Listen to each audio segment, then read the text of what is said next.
Government pension fund global বা জিপিএফজি হলো অন্যতম গুরুত্বপূর্ণ একটি এফআইআই অর্থাৎ বিদেশি সংস্থা যারা ভারতবর্ষের শেয়ার মার্কেটে ইনভেস্টমেন্ট করেন। 1.36 লাখ কোটি টাকারও বেশি ইনভেস্টমেন্ট রয়েছে তাদের ইন্ডিয়ান শেয়ার মার্কেটে। 95টিরও বেশি স্টকে হোল্ডিংস আছে। যে 3টে টপ সেক্টরে তারা সবথেকে বেশি ইনভেস্ট করে রেখেছেন, সেই 3টে সেক্টরের মধ্যে সর্বপ্রথম রয়েছে ব্যাংকিং এবং ফিনান্স, যেখানে 36.76% বেশি তারা ইনভেস্টমেন্ট করে রেখেছেন।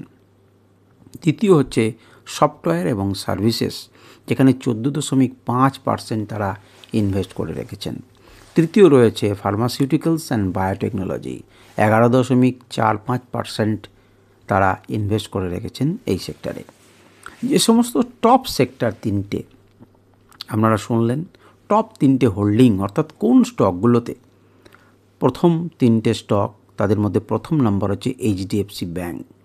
16,800 কোটি টাকারও বেশি ইনভেস্টমেন্ট রয়েছে তাদের এইচডিএফসি ব্যাঙ্কে। আইসিআইসিআই ব্যাঙ্কে রয়েছে 1,18,000 কোটি টাকারও বেশি ইনভেস্টমেন্ট, এবং এরপর 3 নম্বরে রয়েছে ভারতী এয়ারটেল, সেখানে 10,000-এরও বেশি কোটি টাকা তাদের ইনভেস্টমেন্ট রয়েছে এই সেক্টরে। রিসেন্ট কর্মকাণ্ড কী করেছেন, অর্থাৎ ডিসেম্বর 2024 কী করেছেন না, এইচডিএফসি ব্যাঙ্কে তাদের হোল্ডিংসকে একটুখানি বাড়িয়েছেন, খুব সামান্য 0.02%। উল্টো দিক থেকে আদিত্য বিড়লা সানলাইফ এএমসি, এতে কিন্তু একটুখানি হোল্ডিংস কমিয়েছেন 0.01%।